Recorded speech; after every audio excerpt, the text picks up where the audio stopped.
Ya, selamat pagi teman-teman menjelang siang. Kita akan mulai beberapa menit lagi menunggu peserta yang lainnya hadir, sehingga harapannya dari semua peserta yang terdaftar nanti dapat menerima penjelasan atau pemaparan dari rangkaian kegiatan webinar pada pagi hari ini. Kita tunggu beberapa menit lagi, mungkin maksimal kita akan mulai 11 lebih 10 menit, namun paling cepat mungkin kita akan mulai 11 lebih 5 menit. Kita coba tunggu dulu beberapa menit lagi. Terima kasih.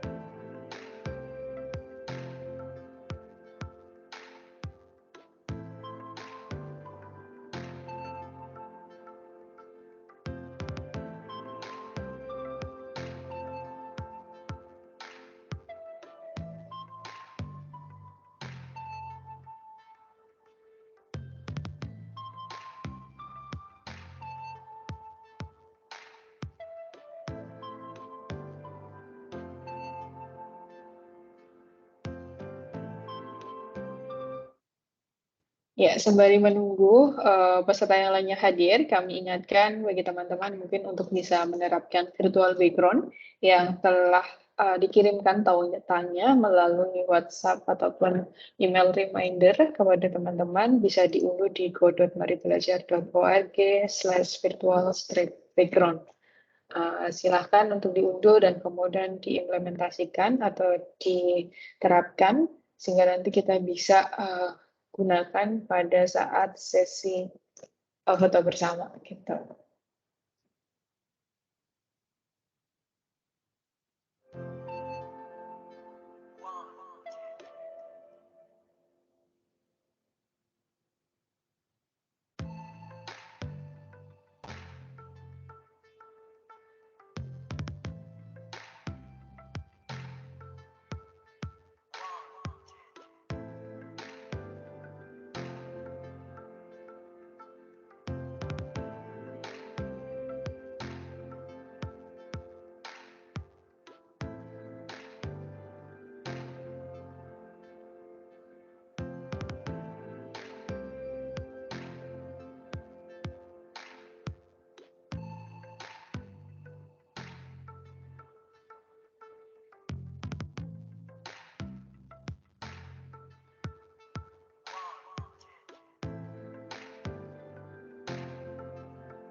Ya, selamat pagi, Pak Erik, selamat pagi Ibu Nurul Margi, selamat pagi teman-teman semuanya. Terima kasih sudah sedia menunggu untuk sesi webinar pada pagi hari ini menjelang siang. Semoga di tengah-tengah waktu menuju makan siang masih tetap ada tenaga dari sisa energi dari tadi pagi sarapan ya teman-teman ya.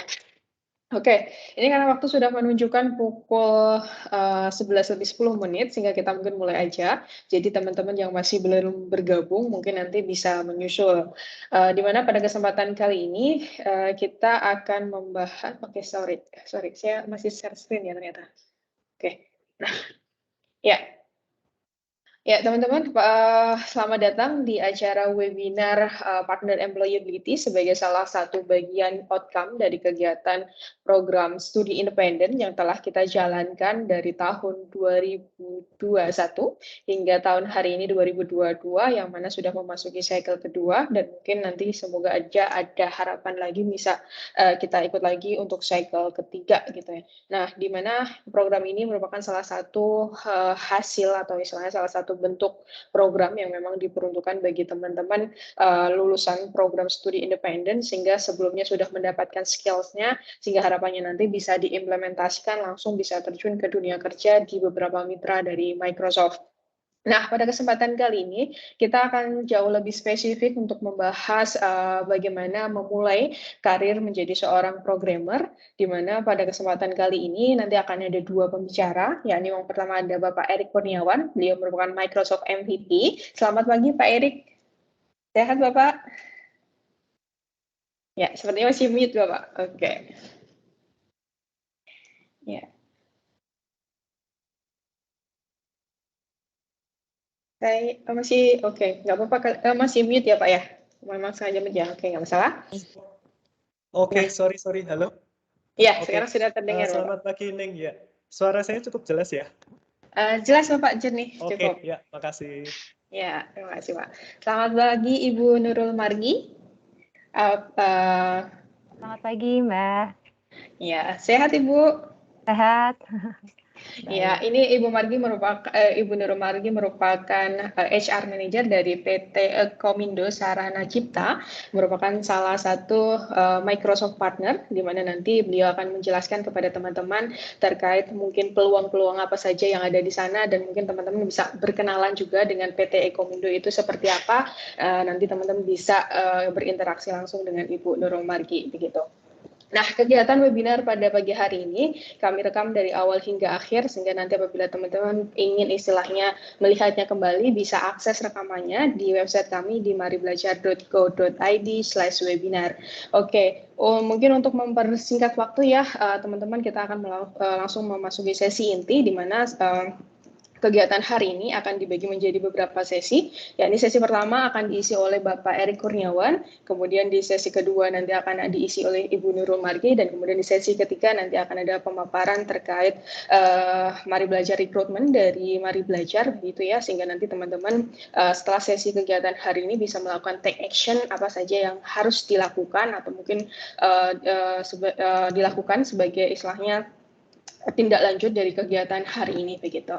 Dan nanti setiap sesinya teman-teman nanti bisa mengajukan pertanyaan dengan dua cara, yakni menggunakan fitur chat yang ada di Microsoft Teams, ataupun juga bisa raise hand dan mengaktifkan fitur mikrofonnya. Namun apabila hendak bertanya dengan menggunakan fitur mikrofon, pastikan teman-teman bisa raise hand terlebih dahulu, sehingga nanti saya bisa menotis teman-teman apabila hendak bertanya. Oke, mungkin langsung saja saya persilahkan kepada Bapak Erik Kurniawan untuk mulai sesinya pada siang hari ini. Silakan Bapak. Oke, terima kasih Ibu Neng. Terima kasih juga Ibu Nurul. Selamat pagi rekan-rekan semua. Oke, saya mohon izin untuk share screen dulu sebelumnya. Baik, untuk screen-nya apakah bisa dilihat dengan baik? Sudah tampil Bapak. Sudah. Oke, baik. Terima kasih, Ning. Oke, baik, rekan-rekan semua. Nah, hari ini kita akan masuk di acara webinar ya, dengan topik Start Your Career as a Programmer. Mungkin teman-teman yang ikut webinar ini punya purpose ya, punya tujuan, nantinya akan bekerja sebagai programmer gitu, atau sebagai software developer. Nah, mungkin di sesi ini nanti kita akan bahas banyak, kira-kira apa aja skill yang teman-teman mungkin butuhkan ya di era sekarang ini untuk menjadi programmer gitu. Jadi mungkin programmernya juga harus kekinian juga ya kalau sekarang ya.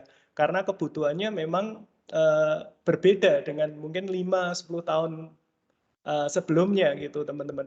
Jadi kalau kita lihat perkembangan di dunia software itu juga sangat-sangat cepat gitu ya. Pace-nya itu benar-benar cepat sekali. Jadi nanti kita akan bahas ya kira-kira apa aja sih tren yang ada sekarang, kemudian skill-skill apa yang mungkin teman-teman perlu persiapkan gitu ya untuk menjadi programmer gitu. Selain skill-skill yang teman-teman juga sudah dapatkan di program MSIB kemarin ya.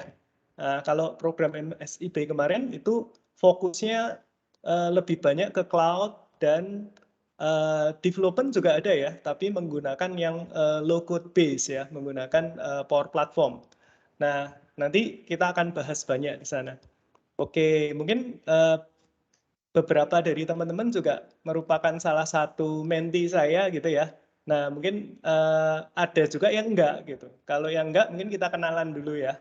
Nama saya Erik Kurniawan, salah satu mentor di program MSIB Microsoft dengan Mari Belajar. Saya juga sudah 2 batch ini menjadi mentor ya untuk kelas terkait dengan cloud dan AI ya. Oke, nah saya sendiri merupakan salah satu Microsoft MVP di Indonesia di bidang developer teknologi. Sudah cukup lama ya, 13 tahun. Saya juga mungkin 11 tahun jadi Microsoft Certified Trainer untuk training dan consulting di banyak perusahaan gitu ya. Nah, kemudian saya juga banyak menulis buku tentang programming gitu. Kalau teman-teman nanti mau download, silahkan ke blog saya di erikkurniawan.net. Di sana akan banyak e-book gratis yang teman-teman juga bisa download. Nah, saya nulis yang diterbitkan juga ada sih, tapi sekarang sih rata-rata buku yang saya tulis bentuknya e-books. Sebagian besar saya freekan, ada sebagian lagi saya masukkan di Google Playbook ya. Oke, gitu teman-teman. Nah, kalau teman-teman tertarik untuk belajar programming, khususnya di Microsoft Teknologi, seperti misalnya ASP.NET, ASP.NET Core, .NET Core gitu ya, atau misalnya Xamarin untuk cross-platform mobile development-nya. Nah, atau misalnya teman-teman juga nanti akan bekerja di environment Microsoft Azure, teman-teman bisa mendownload e-book-nya gitu. Oke, sebentar. Ini mungkin saya belum show ya, maaf teman-teman. Oke, mungkin sebelumnya saya akan highlight dulu apa yang nanti kita bahas untuk webinar kali ini ya. Nah, jadi nanti ya, ini ada yang pertama kita lihat dulu definisi dari programmer itu apa gitu ya. Kemudian kita juga akan lihat pekerjaan-pekerjaan di bidang programming yang ada sekarang gitu. Nah, kemudian apa tugas dari programmer secara umum ini ya, teman-teman ya. Nanti kita bisa lanjutkan dengan sesi diskusi juga kalau kurang jelas nanti. Nah, kemudian biasanya ada kualifikasi dasar yang dibutuhkan ya. Kalau kita akan bekerja menjadi seorang software developer atau programmer gitu. Nah, kemudian skill-skill apa yang harus dikuasai programmer kekinian gitu. Nah, ini untuk menjawab tantangan atau kebutuhan yang ada sekarang ya. Nah, jadi kalau sekarang mungkin nggak seperti mungkin 5-10 tahun yang lalu. Nah, untuk menjadi programmer, ini teman-teman juga skill-nya juga harus apa ya, menguasai skill-skill yang dalam tanda petik itu kekinian gitu. Banyak digunakan dan banyak dibutuhkan sekarang ya. Seperti misalnya sekarang banyak penggunaan microservices arsitektur. Berarti teman-teman harus ngerti tentang service oriented arsitektur dan lain-lain gitu. Nah, nanti kita akan bahas lebih lanjut di sini. Sebentar. Pen saya kok bermasalah ya. Oke, saya Cek dulu teman-teman. Buat coret-coretnya bermasalah ini. Nggak mau ya. Oke, nggak apa-apa. Oke, terus nanti kita juga akan bahas tentang jenjang karir apa yang ada kalau teman-teman memilih profesi ini ya. Ini juga tergantung nanti dari industrinya juga. Ya, perusahaannya itu sangat berpengaruh ya. Misalnya teman-teman kerja di startup company atau ya yang sudah well established company gitu ya, kayak di BUMN, di enterprise gitu. Nah, kemudian kita akan masuk ke sesi tanya jawab. Sebentar, saya cek dulu teman-teman. Pennya ini bisa ya, tapi di PPT-nya belum bisa. Sebentar. Maaf teman-teman, saya cek dulu ya.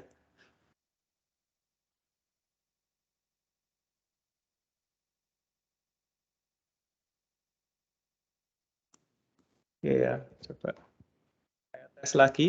Oke, sudah bisa. Oke, yang pertama definisi programmer, teman-teman.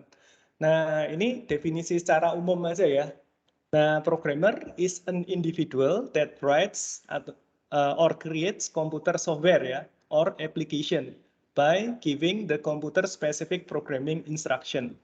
Nah, jadi programmer itu adalah individu yang menuliskan atau membuat software komputer ya, atau aplikasi dengan cara ya coding ini, menuliskan ini ya computer specific programming instruction ya. Nah, biasanya programmer itu punya kemampuan gitu untuk menuliskan coding dan dia punya coding background dari beberapa bahasa pemrograman yang populer ya, seperti misalnya Perl atau C.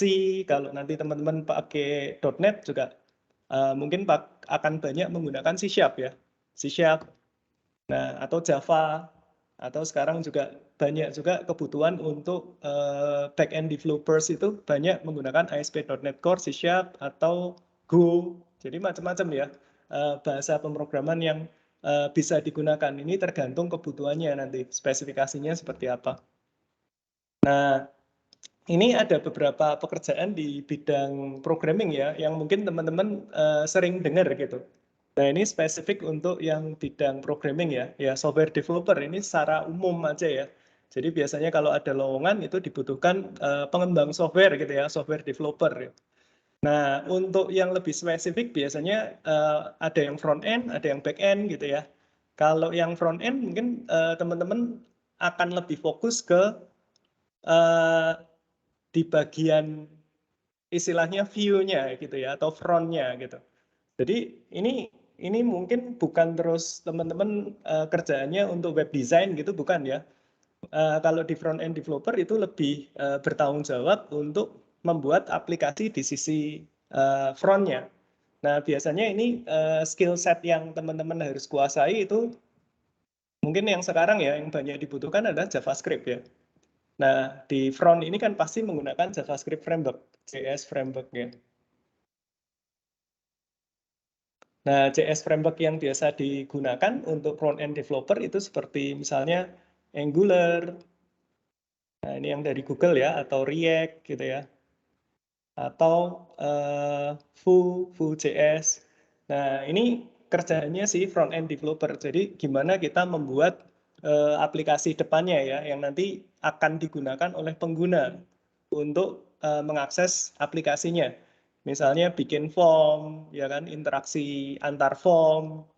Nah, itu tugas teman-teman sebagai front-end developer. Kalau sudah ada desainnya, mungkin juga teman-teman bisa juga, ada juga yang mungkin perlu untuk mengconvert ya dari web design yang sudah disediakan ke misalnya Bootstrap template gitu, atau di-convert ke HTML, CSS seperti itu.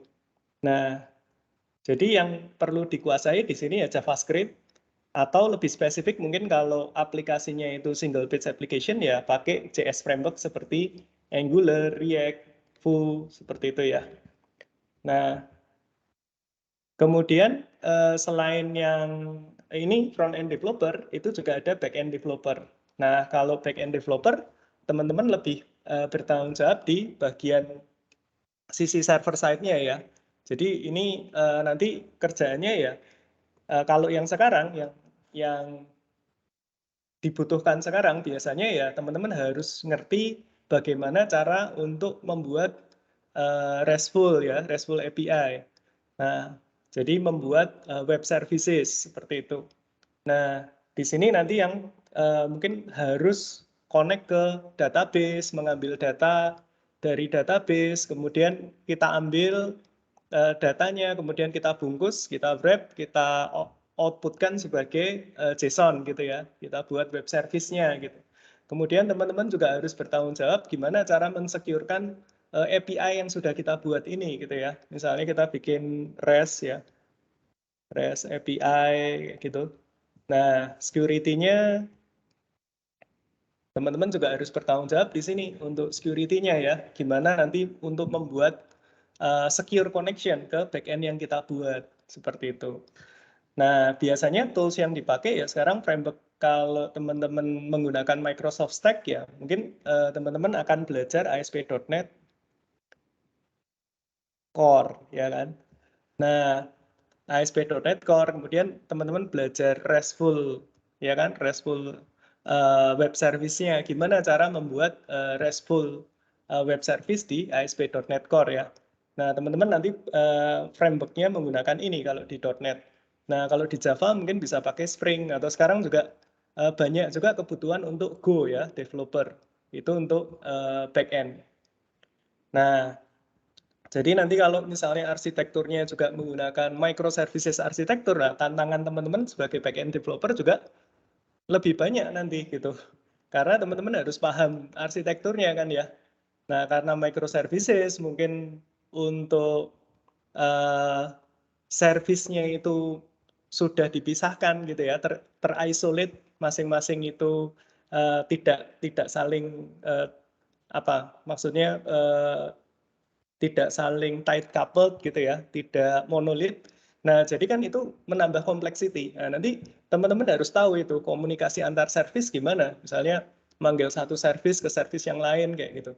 Nah, biasanya kalau saya mengisi bootcamp ya yang technical gitu, saya biasa mengisi juga untuk technical bootcamp seperti itu misalnya butuh untuk microservices arsitektur ya. Nanti yang diajarin untuk backend developernya ini ASP.NET Core, RESTful API gitu ya. Mungkin entity framework nanti untuk ke database-nya. Kemudian komunikasi antar service itu juga penting. Kontainer teknologi, nanti teman-teman juga harus belajar itu. Nah, itu. Nah, kemudian ini full stack. Kalau full stack itu mungkin ini ya, depan belakang bisa gitu. Nah, ini agak challenging juga kalau kita pakai .NET ya, karena biasanya back-end-nya itu pakai C#, depannya pakai salah satu JS framework ini. Nah, tapi sekarang di Microsoft juga ada sih teknologi untuk membuat front-end menggunakan C# ya. Nah, teknologi yang ada sekarang namanya Blazor. Nah, dengan Blazor kita bisa membuat aplikasinya itu depan belakang pakai C# gitu. Jadi untuk developer mungkin nggak perlu belajar dua teknologi yang berbeda gitu ya. Dari sisi company-nya juga mungkin tidak perlu punya dua tim yang berbeda gitu ya. Nah, jadi untuk maintain code-nya juga lebih mudah karena depan pakai C#, misalnya belakang pakai C#. Nah, itu mobile developer mungkin ada kebutuhan untuk itu juga ya. Jadi teman-teman bikin aplikasi mobile untuk Android, iOS, atau untuk mungkin desktop Windows gitu, atau Windows 10 apps. Nah, teman-teman bisa menggunakan yang native atau cross-platform. Sekarang banyak juga ya. Kalau yang native ya teman-teman langsung ke Android Studio, atau kalau di iOS ya pakainya Objective-C gitu ya, atau Swift. Kalau mau yang cross platform sekarang banyak. Kalau di Microsoft itu sebelumnya ada Xamarin ya. Nah, ini saya banyak nulis buku juga tentang Xamarin, teman-teman bisa download gratis nanti. Nah, sekarang di upgrade jadi namanya MAUI. Nah, ini yang baru. Ini sebentar lagi rilis lah, mungkin 1 bulan lagi. Nah, ini evolusi dari Xamarin. Atau yang terkenal yang banyak dipakai lagi ya, seperti Flutter kayak gitu ya. Nah, ini bisa juga teman-teman apply untuk quality assurance engineer. Ini kalau teman-teman suka untuk melakukan functional test kayak gitu ya. Terus nanti integration test atau misalnya nyoba feature test, system test gitu.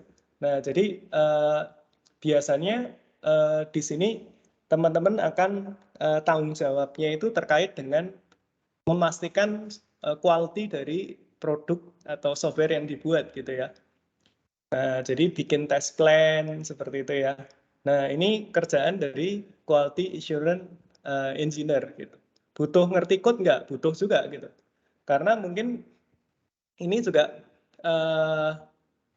dibutuhkan juga misalnya teman-teman nanti untuk membantu membuat unit testingnya gitu ya. Mungkin quality assurance-nya ini merangkap sebagai SDET gitu, software developer in test gitu ya. Itu bisa juga seperti itu. Jadi skill yang dibutuhkan juga unit testing, kemampuan untuk membuat unit test. Jadi harus bisa code ya, harus ngerti juga gitu ya, ngerti bisa code gitu. Terus bikin automated testing. Nah, ini juga biasanya divisi ini ya, yang quality assurance engineer, atau sekarang misalnya ada juga yang lebih spesifik namanya SDET ya. Nah, kemudian DevOps engineer. Nah, ini sebenarnya dua dunia ya. Jadi nggak cuma dunia developer saja, tapi kalau DevOps ini gabungan. Jadi teman-teman harus punya kemampuan infrastruktur. Ini kan singkatannya development operation ya. Jadi teman-teman ngerti tentang infra sedikit gitu ya. Misalnya scripting pakai Bash, Unix gitu. Kalau teman-teman suka seperti itu. Nah, kalau di Azure teman-teman terbiasa untuk menggunakan Azure Cloud Shell misalnya. Nah, itu ya pakai Bash atau PowerShell. Nah, teman-teman bisa tuh untuk menjadi DevOps engineer gitu ya. Dia ngerti code, scripting, kemudian juga ngerti infrastruktur. Kemudian tugasnya apa ya? Mengotomasi biasanya ya. Nah, dan memastikan DevOps culture-nya di tim kita gitu. Nah, ini biasanya nanti tanggung jawabnya untuk membuat CI/CD pipeline. Nah, teman-teman nanti belajar di sini kalau mau jadi DevOps engineer juga harus tahu kayak kontainer teknologi ya seperti Docker. Kemudian teman-teman juga mungkin perlu belajar juga kayak teknologi seperti orchestrator untuk kontainer ya, kayak Kubernetes seperti itu. Nah, ini biasanya untuk CI/CD script-nya. Jadi gimana nanti kita mengotomasi ya dari proses build. Jadi ketika source control itu dirubah, itu kita bisa men-trigger CI-nya ya, continuous integration. Kemudian jalanin unit testing-nya misalnya di situ. Mungkin bisa juga dijalanin kayak tools untuk code smell-nya ya. Jadi kita bisa melihat statistik kodenya kita itu gimana, sudah bagus atau belum, ada yang perlu di refactor enggak gitu. Nah, kemudian yang terakhir continuous delivery. Jadi ini proses build selesai kemudian deploy ya. Nah, untuk proses deployment-nya. Nah, ini diotomasi. Nah, biasanya ini tugas dari DevOps engineer. Nah, ini banyak ya. Nah, ini yang tadi saya ceritain. Ini yang lebih fokus ya, SDET ini. Nah, software developer in test. Biasanya bikin dia developer yang cukup senior gitu dan ngerti bisnis proses. Kemudian dia bisa menulis unit testnya ya. Nah, pakai test driven development biasanya dia bikin requirement-nya by unit testing gitu kan. Nah, terus nanti yang implement adalah developernya gitu. Nah, kemudian low code. Nah, kalau yang low code ini yang mungkin teman-teman pelajari uh, di ini ya, di MBKM-nya ya, MSIB-nya. Nah, jadi teman-teman kalau di Microsoft kan pernah pakai namanya Power Platform. Nah, ini termasuk low code ya. Jadi kita nggak buat aplikasinya dari scratch. Kita tinggal pakai yang sudah ada, tempel-tempel gitu kan. Kemudian bahasanya juga ini ya, sederhana seperti formula Excel aja gitu. Dan modelnya sudah software as a service ya, sudah dipasang semua di cloud, jadi kita tinggal modifikasi aja. Nah, untuk developer sekarang juga ada RPA developers. RPA itu singkatan dari Robotic Process Automation. Nah, ini sekarang banyak tools yang digunakan untuk kebutuhan ini ya.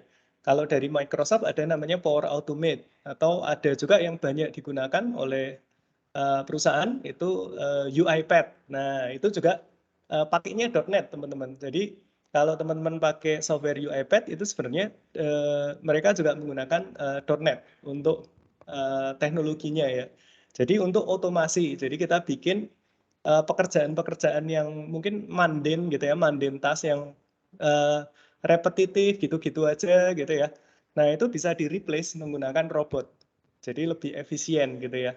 Nah, ini namanya RPA developer. Nah, sekarang juga kebutuhannya cukup banyak gitu. Nah, kalau mau ya bisa ambil nih sertifikasi untuk Power Platform atau UiPath kayak gitu-gitu ya. Dan lain-lain nih sebenarnya mungkin masih banyak juga yang nyerempet-nyerempet di bidang programming ini. Cuman yang saya bahas ini dulu gitu teman-teman. Nah, sebenarnya masih ada lagi kalau kita mau lihat, tapi biasanya sih apa ya, kadang tanggung jawabnya bisa agak tumpang tindih juga gitu, mirip-mirip gitu ya. Nah, tugas dari programmer ya, ini mungkin awal-awal teman-teman harus bisa untuk membuat ini ya, konsep, desain aplikasinya seperti apa. Mungkin kalau udah ada software analisnya kan kita nanti tinggal bisa baca ya kan, kemudian mengimplementasikan requirement yang sudah ada di sana gitu. Kemudian nanti framework ya, tapi kalau ya tergantung nanti. Kalau misalnya di company-nya itu sudah ada senior developernya, sudah ada software arsiteknya, biasanya kalau kita join jadi junior developer ya tinggal ngikut aja gitu. Kayak misalnya tools untuk framework apa itu sudah sudah ditentukan ya standarnya gini, coding standarnya. Kita biasanya ngikut. Paling nggak kalau junior developer itu tugasnya ini ya, bisa mengimplementasikan mungkin ya konsep, kemudian mendesain aplikasi, menulis coding. Nah, ini salah satu yang penting juga zaman sekarang ya, unit testing.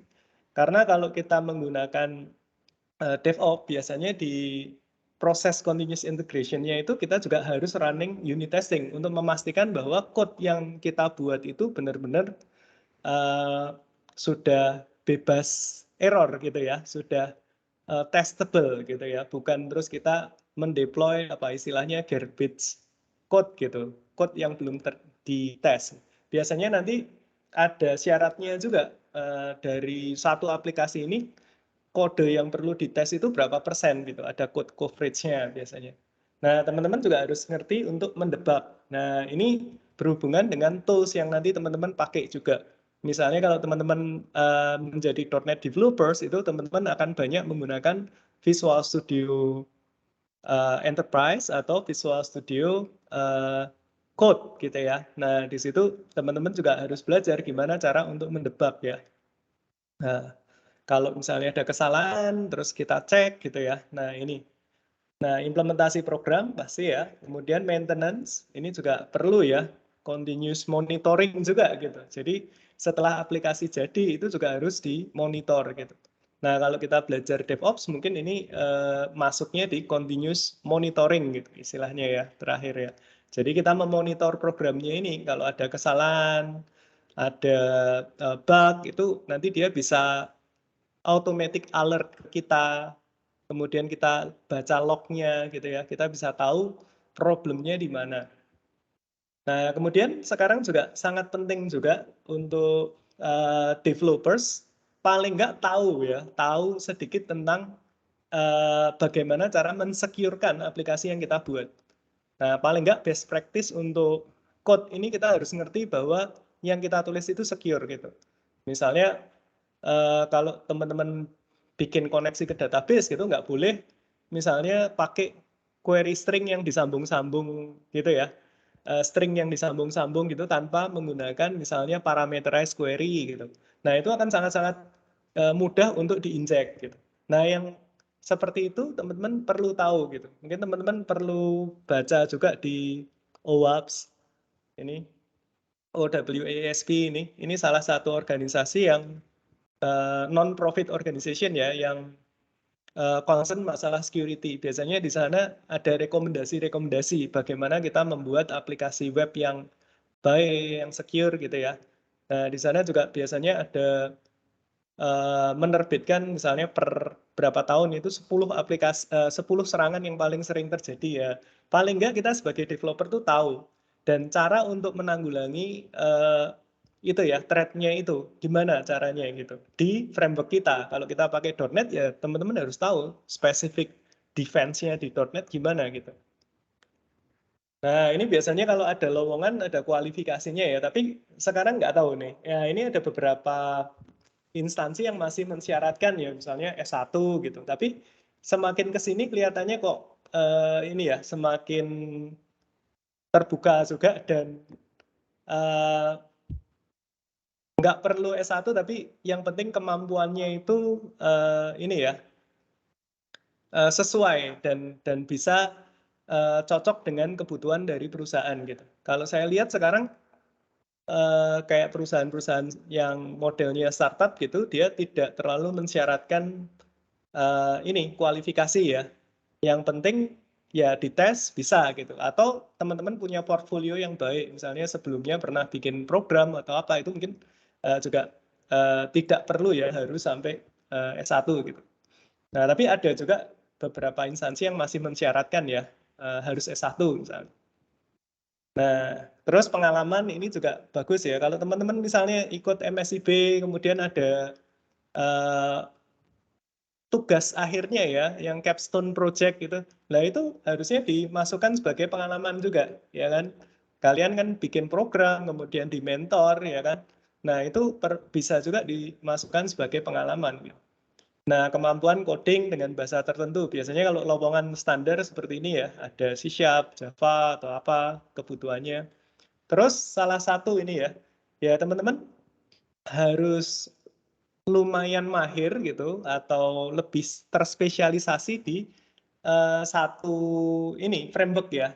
Misalnya kalau untuk web application kita paling nggak pernah pakai satu framework secara cukup mendalam gitu ya. Misalnya pernah pakai Spring Boot atau ASP.NET Core, nggak apa-apa. Nanti kalau misalnya pekerjaannya itu, misalnya teman-teman bisanya Spring Boot, ternyata nanti kerja menggunakan ASP.NET Core, itu kalau teman-teman udah ngerti, itu sebenarnya sama aja. Cuman tinggal mapping sedikit, ganti bahasa aja gitu ya. Atau misalnya Django, kalau teman-teman pakai Python gitu. Nah, terus ini berpikir kritis, mempunyai kemampuan analitik, ini mungkin soft skill yang perlu di teman-teman punya ya. Nah, kemudian proaktif, problem solver gitu ya, perhatian terhadap details ya kan. Kemudian ya ini mampu untuk kolaborasi. Ini juga penting ya. Nah, ini skill yang harus dikuasai programmer kekinian gitu ya. Maksudnya yang sekarang gitu. Mungkin kalau zaman dulu nggak harus seperti ini gitu. Tapi kalau sekarang ini yang dibutuhkan biasanya seperti ini. Misalnya yang pertama ya teman-teman harus ini standar mungkin ya, ngerti object oriented programming, design pattern, kemudian teman-teman juga mungkin perlu tahu tentang solid principle gitu ya. Kalau implementasinya kalau misalnya pakai C# seperti apa. Gitu. Nah, kemudian teman-teman juga ngerti tentang service oriented architecture karena kalau sekarang zamannya semuanya based on service ya kan. Kita bikin back end berupa service, service-nya itu nanti diakses oleh aplikasi front end atau device atau apa ya, apapun. Nah, kemudian juga teman-teman perlu tahu untuk penggunaan automated testing. Automated testing ini termasuk unit testing, bisa menggunakan test driven development. Unit testing itu yang melakukan developer ya. Jadi biasanya sebelum kita membuat fungsi gitu ya, nah kita bikin tesnya dulu. Kalau kita pakai test driven development, nah baru diimplementasikan nanti gitu. Nah ini perlu teman-teman untuk kuasai sekarang ya. Unit testing itu wajib. Kemudian ya gimana caranya melakukan integration test. Kalau unit test itu kan test in isolation gitu istilahnya ya. Nah, kalau sudah baru integration. Nah, UI ini sekarang juga bisa di otomatiskan gitu. yang tadinya mungkin harus dilakukan oleh QA engineer-nya manual gitu ya. Sekarang ada beberapa case yang kita bisa otomasikan juga menggunakan tool seperti misalnya apa ya yang teman-teman perlu pelajari misalnya Selenium. Nah, ini untuk UI testing ya. Nah, kemudian tadi ya bisa bekerja, berkolaborasi dalam tim, tools yang dipakai nanti misalnya untuk model project manajemennya di Agile itu bisa pakai ini ya Azure Board. Kalau nanti kita pakai Azure kan ada ya namanya Azure Board. Ini ada layanan ini ada terintegrasi dengan Azure DevOps namanya.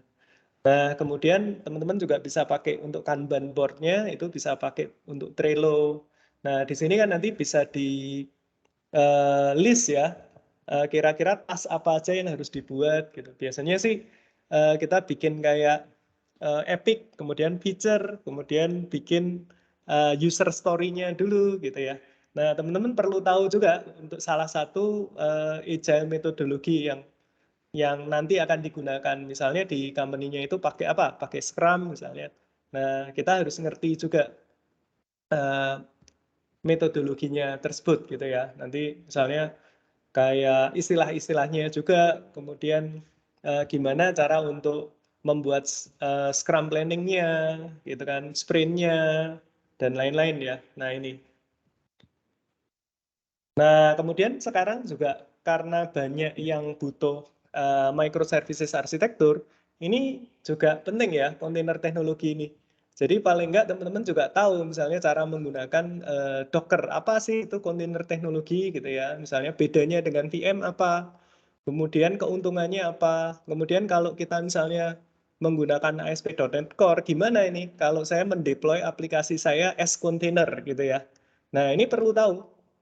Karena ya sekarang kebutuhannya lebih banyak gitu. Banyak aplikasi-aplikasi itu dibangun menggunakan microservices arsitektur gitu ya, biar lebih scalable gitu dan reliable. Nah, ini microservices arsitektur teman-teman juga perlu pahami nanti ya. Nah, apa itu microservices arsitektur? Bedanya dengan yang monolith arsitektur seperti apa? Kemudian kalau kita menggunakan microservices arsitektur, nah ini gimana cara misalnya berkomunikasi antar servisnya gitu. Ini kan pasti berbeda ya. Nah, ada synchronous communication, ada asynchronous, kemudian penggunaan misalnya tool seperti message broker, DLL. Nah, ini ya. Jadi kalau di Azure sendiri itu ada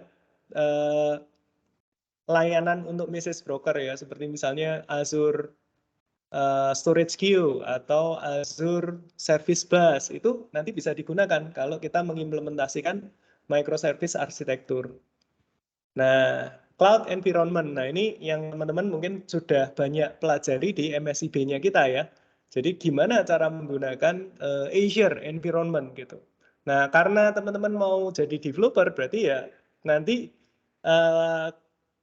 teman-teman perlu untuk ngerti cloud environment-nya ini dan tahu juga di Azure itu layanan apa aja yang bisa kita manfaatkan ya. Misalnya kayak platform as a service-nya, kita bisa pakai app service, kayak gitu ya. Nah, kemudian di situ juga ada kontainer teknologinya, kita bisa pakai Azure Container Instance, kemudian bikin Azure Container Registry-nya untuk container registry, kemudian mungkin teman-teman juga bisa belajar EKS atau Azure Kubernetes Services kalau nanti mau belajar tentang orchestration ya, container orchestration. Nah ini yang mungkin dulu nggak terlalu apa ya dibutuhkan, tapi kalau sekarang ini hampir apa ya banyak yang butuh gitu ya. Nah kemudian teman-teman juga mungkin bisa belajar tentang apa itu DevOps ya. Biarpun nanti kita nggak jadi DevOps engineer, tapi paling nggak kita ngerti DevOps culture-nya. Jadi kita bisa bekerja dalam tim yang mengimplementasikan atau menggunakan DevOps culture ya untuk proses CI/CD-nya gimana. Jadi kita jadi developer kan juga harus ngerti nih cara menggunakan misalnya source control management ya kan, kayak misalnya Git, caranya gimana. Terus teman-teman juga harus memahami tentang Git flow-nya, ya kan, alur kerjanya Git-nya seperti apa, pull request seperti apa gitu ya. Nah, biar nanti teman-teman bisa bekerja di environment yang sudah menerapkan DevOps seperti itu, teman-teman. Oke, ya ini jenjang karirnya. Ya biasanya teman-teman masuk nanti sebagai junior developer. Nah, kemudian ya setelah itu ya kalau junior developer mungkin kerjaannya kita ngikut aja ya, ngikut senior developernya aja gitu. Jadi ya yang pertama kita mungkin yang penting ikut dulu gitu ya. Kita bisa buat kode sesuai dengan instruksi, ya kan. Kemudian bisa memahami application life cycle-nya nanti seperti apa, tool-tool yang digunakan di sana gimana. Nah ini mungkin dibiasakan sekitar 3 tahunan gitu ya. Terus nanti mungkin jenjang karirnya bisa naik gitu. Nah, jadi senior developer gitu ya. Misalnya ini pengalaman 4 sampai 10 tahun gitu. Itu nanti bisa jadi senior developer. Kalau ini mungkin teman-teman sudah bisa menuliskan kompleks application gitu ya, kompleks code untuk membuat application. Kemudian juga sudah bisa memahami apa ya, entire application life cycle-nya juga. Kemudian punya pemahaman yang dalam tentang misalnya penggunaan framework, database, dan lain-lain ya.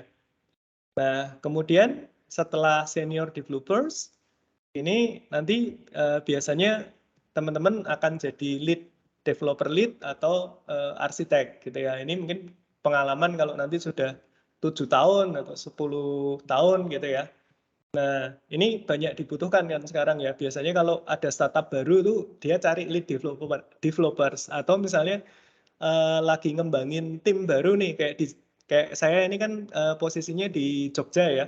Nah, sekarang banyak tuh company-company yang datang ke Jogja untuk bikin development center gitu.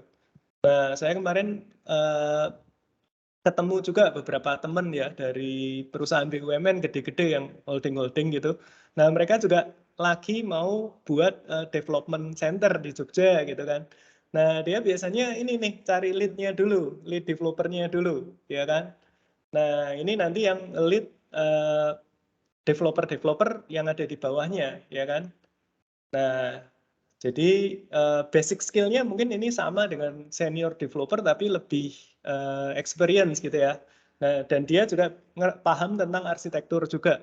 Jadi kalau nanti mau membuat aplikasi, dia menentukan desain arsitekturnya seperti apa gitu ya, yang harus digunakan seperti apa.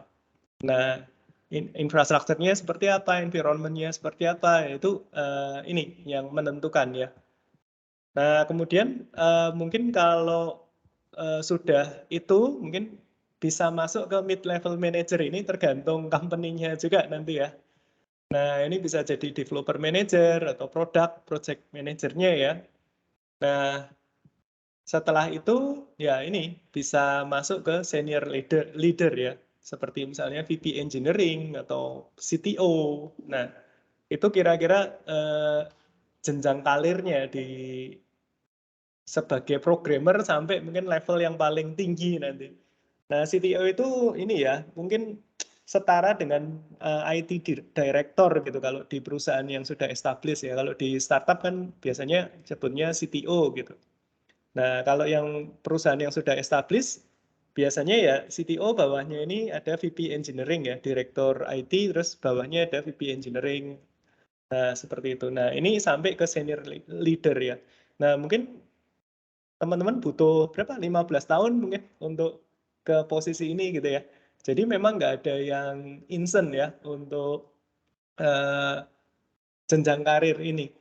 Nah, kalau kita lihat ya ini dari junior developer, senior developer, lead, ya kan, sampai ke senior leader, VP, seperti itu. Nah, ini kalau kita lihat, cuman ini cuman menampilkan base salary di US ya, di San Francisco. Jadi ini mungkin nggak berlaku untuk di Indonesia. Ini cuman saya liatin untuk jenjangnya aja ya, dari junior developer ya kan ke senior developers, kemudian bisa ke lead, arsitek ya, Kemudian di sini ada developer manager, ini udah masuk ke managerial ya. Kemudian masuk ke VP, CTO gitu. Oke. Ya kalau saya cari-cari yang base salary di Indonesia ya ini mungkin beda-beda. Nanti teman-teman tergantung ya kerja di kota mana gitu. Karena di setiap kota di Indonesia itu kan juga mungkin UMR-nya beda-beda ya. Kayak di Jakarta tuh UMR udah sekitar 4,5 gitu kan. Kalau di Jogja masih 2 juta gitu. Nah, jadi tergantung kotanya juga nanti ya untuk gajinya. Ini cuman gambaran kasar aja teman-teman yang saya dapat dari beberapa sumber gitu ya. Nah, ini bisa bervariasi tergantung dengan kemampuan skill yang teman-teman miliki gitu dan kualifikasi yang teman-teman miliki. Oke, ya itu mungkin sekilas dari saya ya tentang bagaimana memulai karir sebagai programmer gitu. Jadi apa aja yang teman-teman perlu persiapkan nih skill-skillnya gitu.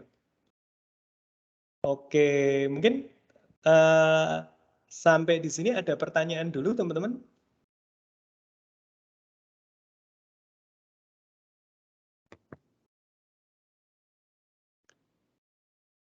Terkait pemaparan yang sudah saya sampaikan.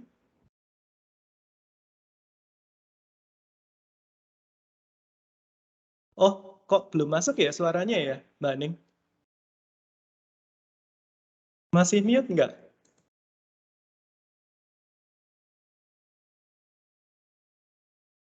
Oh, nggak masuk ya? Ya, belum terdengar Mbak Ning suaranya. Belum terdengar, Mbak?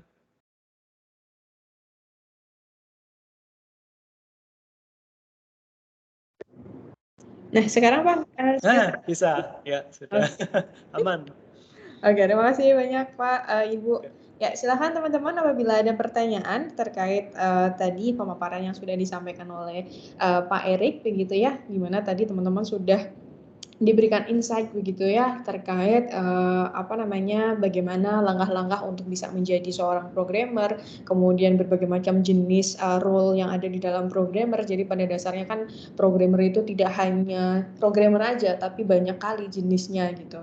Kemudian juga ada informasi terkait range istilahnya gajinya begitu ya. Nah, kalau itu mungkin lebih jelas nanti bisa tanya ke Bu Nurul nih, orang HR Iya. kan.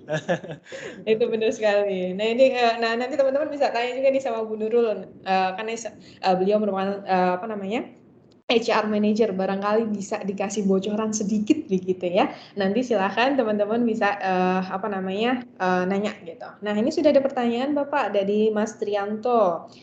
Bagaimana perbedaan dalam pemrograman untuk membuat B2B ataupun B2C software? Apakah ada cara khusus Bapak untuk membangun sebuah program untuk B2B ataupun B2C? Silahkan Bapak. Oke, Mas Trianto ya. Nah, untuk membuat aplikasi B2B atau B2C. Nah, ini tergantung juga skop aplikasi yang mau kita buat ya. Kalau misalnya aplikasi B2B, kemudian kliennya itu mungkin nanti tidak terlalu banyak atau apa, mungkin nanti level skopnya juga akan beda ya dengan kalau kita misalnya membuat aplikasi yang B2C, yang mungkin kliennya ini nanti bisa lebih banyak gitu ya. Nah, berarti kan resource yang kita butuhkan juga lebih besar nanti untuk membuat aplikasi yang modelnya B2C gitu ya. Nah, seperti itu. Tapi kalau dari sisi teknologinya mungkin ya sama aja ya. Mungkin tinggal nanti resource-nya aja yang kita butuhkan itu mungkin kalau user yang mengakses lebih banyak itu kan perlu strategi khusus. Atau kalau misalnya nanti teman-teman menggunakan Azure juga, itu bisa menggunakan Azure Active Directory juga kan. Misalnya nanti bisa bikin yang Azure AD B2B kalau nanti kita bikin aplikasi kemudian partnernya kita juga mau join ke aplikasi kita gitu. Atau bisa untuk model yang B2C seperti itu. Ya, terima kasih Pak Erik. Semoga terjawab ya Mas Rianto atas pertanyaannya. Nah, silakan teman-teman, ada pertanyaan kembali. Jika memang ada, mungkin saya berikan beberapa detik ya. Mungkin soalnya kita harus move ke sesi selanjutnya gitu. Silakan apabila ada pertanyaan kembali terkait tadi pemaparan yang sudah dijelaskan oleh Pak Erik ya terkait role programmer teman-teman yang mungkin nanti akan digeluti di masa mendatang gitu. Oke, saya tunggu. Atau mungkin ada yang mau langsung berinteraksi secara langsung dengan Pak Erik, diperkenankan bisa raise hand terlebih dahulu, sehingga nanti bisa saya persilahkan kepada teman-teman untuk bisa menyampaikan pertanyaannya, begitu. Atau mungkin malu-malu ya. Oke. Oke, sepertinya untuk sesi kali ini sesi tanya jawabnya cukup terlebih dahulu ya Bapak ya. Mungkin kita akan lanjutkan ke sesi berikutnya. Sebelumnya mungkin kita bisa berikan applause secara virtual teman-teman kepada Bapak Erik karena telah memberikan insight kepada kita terkait bagaimana nanti kita menjadi programmer di masa mendatang begitu. Terima kasih banyak Pak Erik atas pemaparannya. Ya, terima kasih Bu Ning, Bu Nurul, dan rekan-rekan semua. Ya, keep in touch saja. Nanti kalau ada pertanyaan yang belum disampaikan saat ini bisa mungkin email ke saya juga boleh gitu. Oke, terima kasih teman-teman. Terima kasih atas kesempatannya juga. Ya, terima kasih kembali Bapak. Ya, teman-teman nanti apabila ingin tetap terhubung dengan Pak Erik, silahkan bisa mungkin connect di LinkedIn ya Bapak ya. Nanti Ya. beliau juga secara rutin membagikan berbagai macam konten-konten menarik begitu yang nanti teman-teman bisa baca untuk bisa menambah khasanah insight teman-teman begitu. Oke, baik teman-teman kita melanjutkan ke sesi berikutnya, yakni sesi pemaparan dari mitra Microsoft atau Microsoft Partner, di mana akan disampaikan oleh Ibu Nurul Margi selaku HR Manager dari PT Ekomindo Sarana Cipta. Waktu dan layar saya persilahkan Ibu, silakan. Oke, baik. Terima kasih banyak Mbak Ning, Pak Erik sebelumnya. Oke, teman-teman mungkin agak sedikit berbeda pembahasannya. Setelah ini lebih spesifik akan saya sedikit cerita mengenai Ekomindo. Saya izin share screen dulu ya.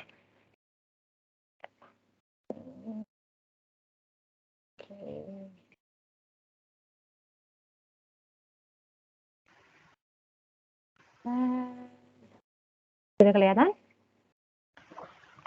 Sudah Ibu. Sudah ya.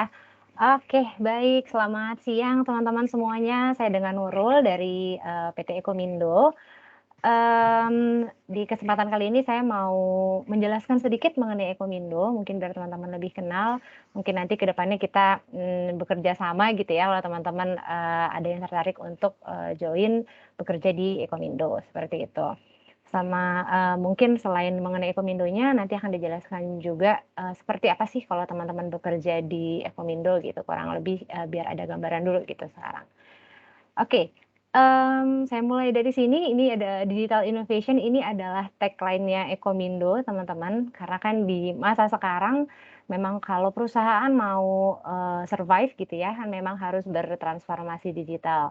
Nah, Ekomindo sebagai IT consultant di sini mau berperan sebagai partner bagi perusahaan-perusahaan yang sedang atau mau melakukan digital transformation seperti itu. Oke, ini sekilas mengenai Ekomindo. Visinya Ekomindo adalah ini, Accelerate Digital Innovation, selaras dengan tagline-nya tadi. Kemudian di bagian bawahnya ini adalah misinya Ekomindo, teman-teman. Misinya Ekomindo adalah memang untuk membantu perusahaan, membantu klien gitu ya, untuk leverage existingnya mereka nih yang sudah mereka punya. Marketnya, people, resource, semuanya. Tentu saja melalui digital product yang di-deliver secara cepat, seperti itu.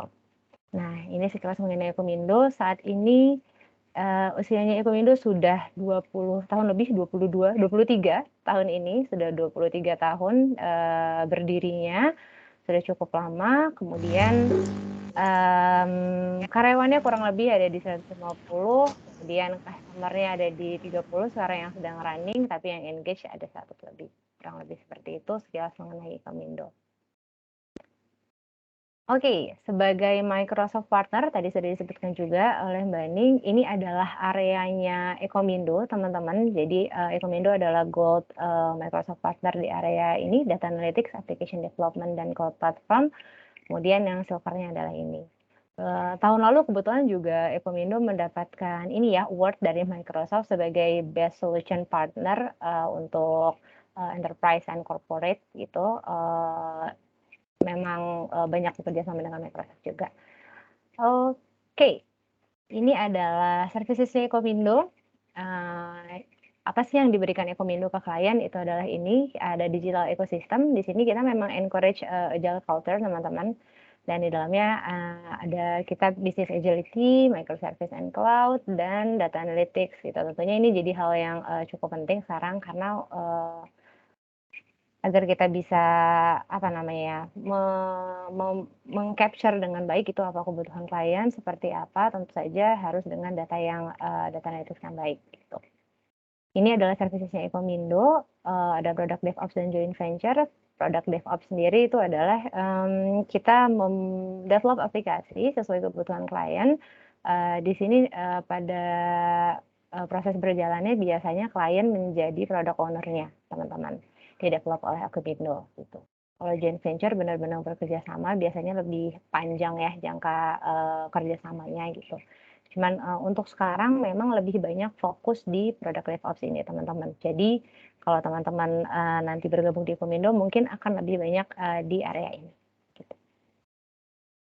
Oke, ini culture dan values yang ada di Ekomindo. Memang sebagai konsultan fokusnya adalah kita untuk membantu customer, teman-teman.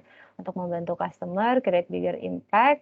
Diturunkan menjadi 3 hal ini. Yang pertama adalah kreatif, karena sebagai konsultan kita memang dituntut untuk berpikir kreatif, menyelesaikan masalah yang ada gitu ya, yang disampaikan oleh klien. Kemudian kompeten, dan contribute tentu saja untuk memberikan bigger impact buat klien gitu. Untuk yang area kompeten ini mungkin akan banyak disorot nanti ke belakangnya teman-teman, karena di Ekomindo sendiri memang semuanya sekarang based on kompetensi gitu. Cuman untuk membantu itu, untuk support karyawan-karyawan Ekomindo, ada hal-hal yang dilakukan Ekomindo, salah satunya adalah dengan memberikan training-training, sertifikasi, seperti itu upaya-upayanya Ekomindo untuk menjaga karyawan-karyawannya untuk tetap kompeten gitu dan menjadi expert di areanya masing-masing, seperti itu.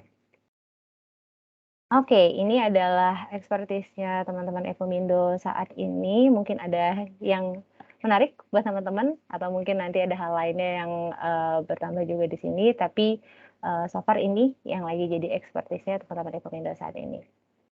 Itu sertifikasi yang sudah didapat. Oke, ini untuk klien-kliennya Ekomindo.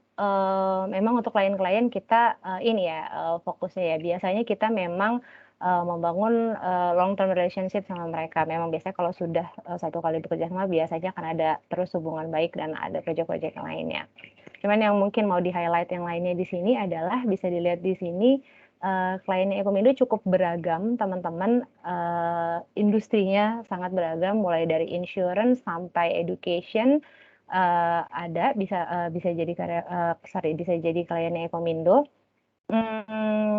Dengan keberagaman klien seperti ini, kalau teman-teman bergabung di Ekomindo, yang dihadapi nanti juga akan beragam, teman-teman. Jadi kesempatan belajarnya teman-teman juga banyak.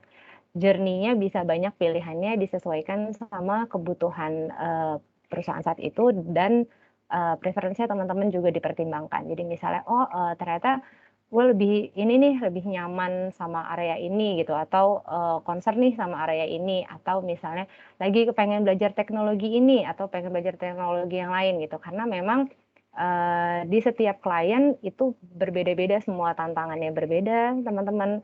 Teknologinya bisa berbeda, metodenya berbeda, culture-nya berbeda, proses bisnisnya berbeda, semua berbeda. Jadi memang akan banyak pilihan journey-nya, dan akan kalau teman-teman berkesempatan di banyak project juga kan akan jadi semakin kaya pengetahuan teman-teman dan experience teman-teman, seperti itu.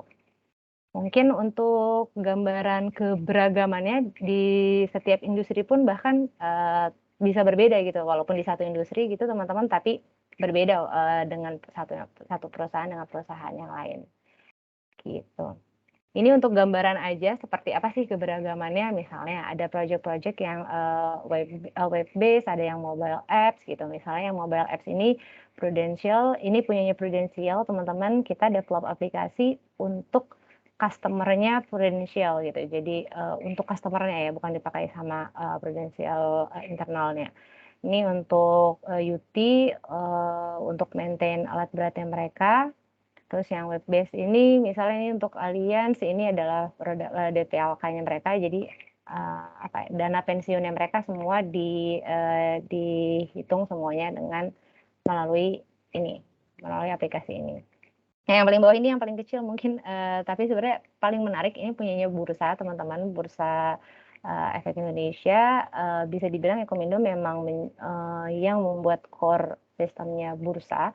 Jadi bisa kebayang ya dari aplikasi yang dibuat sama teman-teman Ekomindo ini per harinya ada berapa puluh triliun gitu yang dihandle sama aplikasi itu, berapa ratus triliun gitu.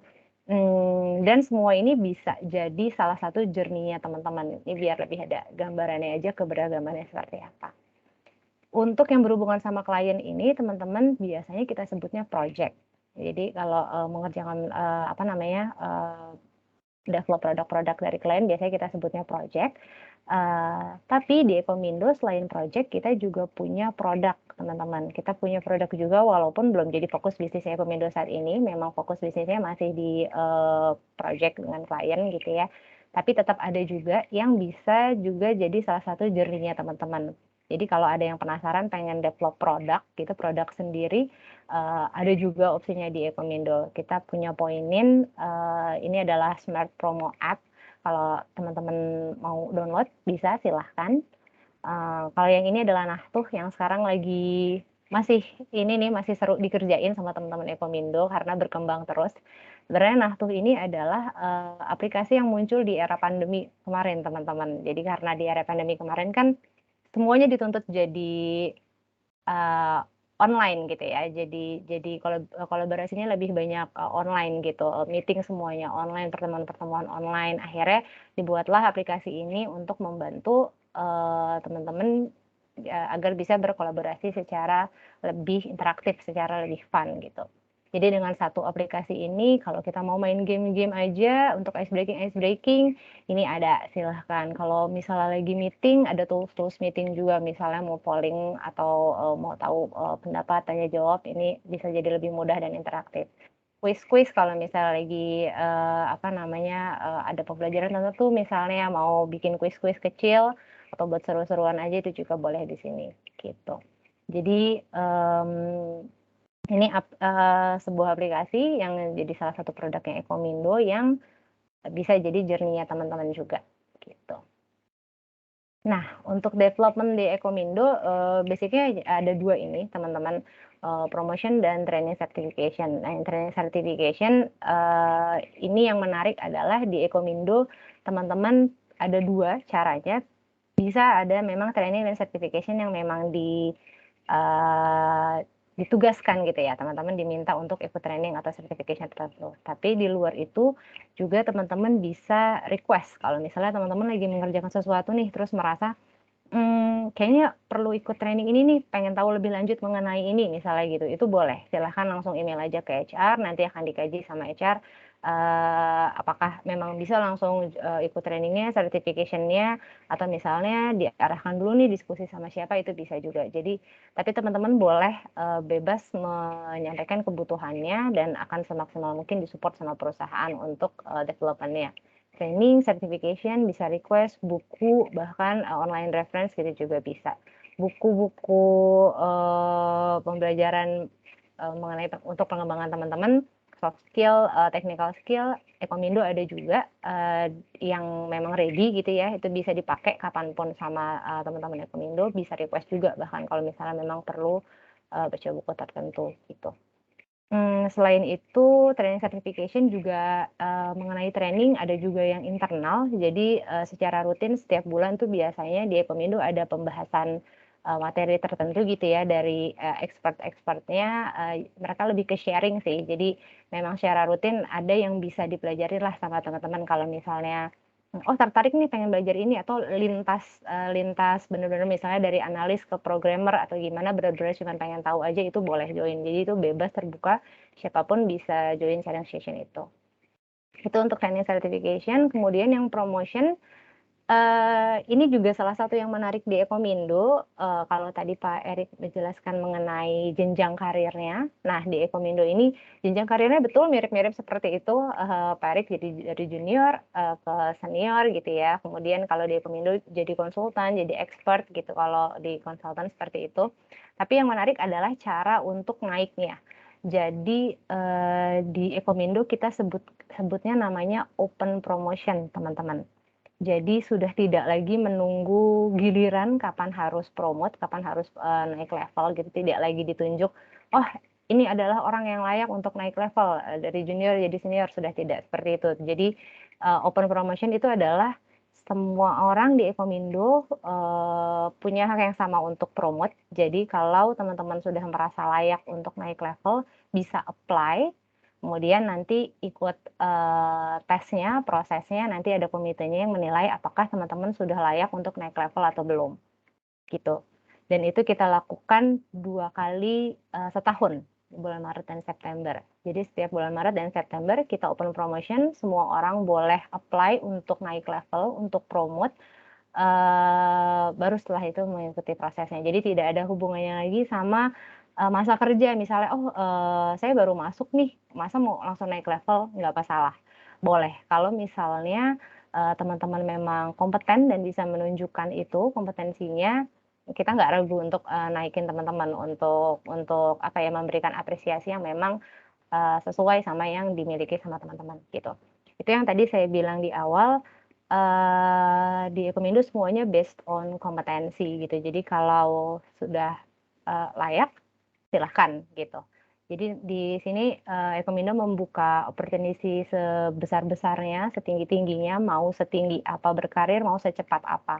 Jadi memang ada orang-orang yang masuk, dia santai-santai aja, dia memang memilih, "Oh, gue masih happy kok di sini, belum perlu nambah tanggung jawab lain gitu atau tantangan lain," gitu. Enggak masalah kalau memang maunya seperti itu, tapi opportunity-nya ada.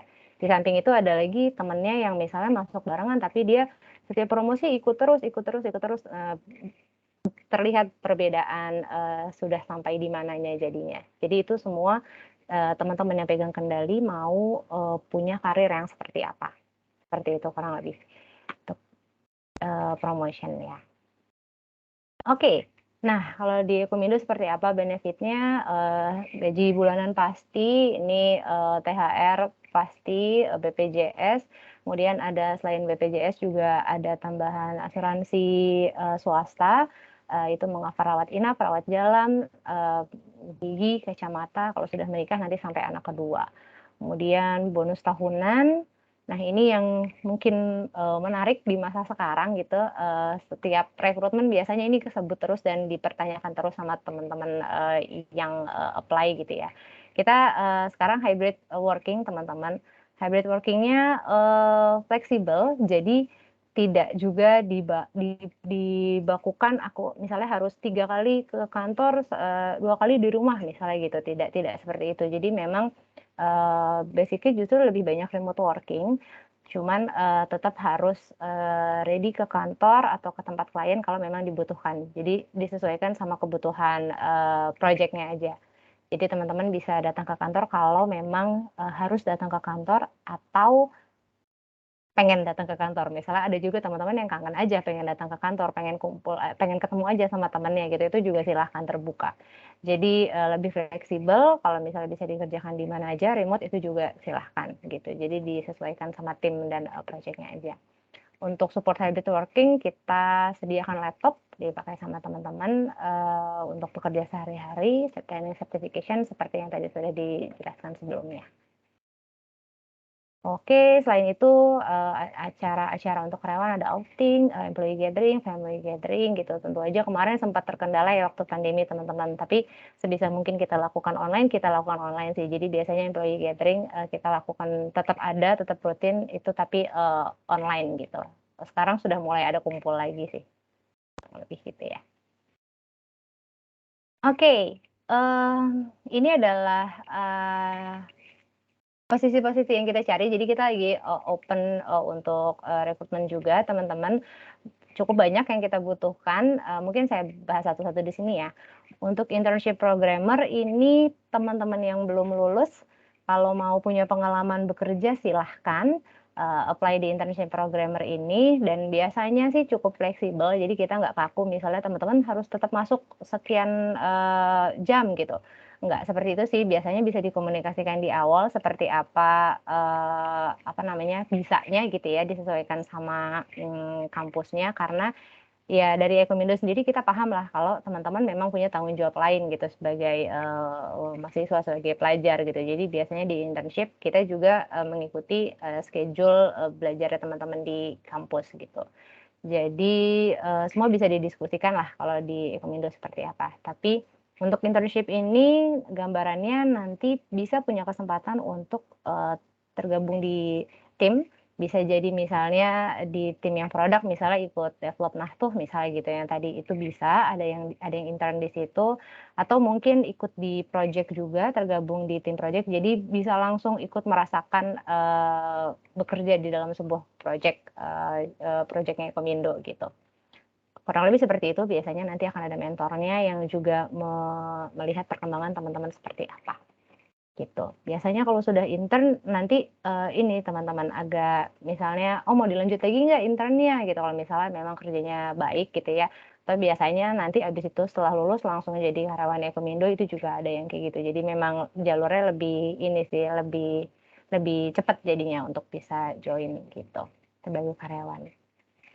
Kemudian ada junior programmer, ini biasanya teman-teman fresh grad di sini, fresh graduate sampai experience 2 tahun biasanya ya, 1 sampai 2 tahun biasanya, masuk sebagai junior programmer.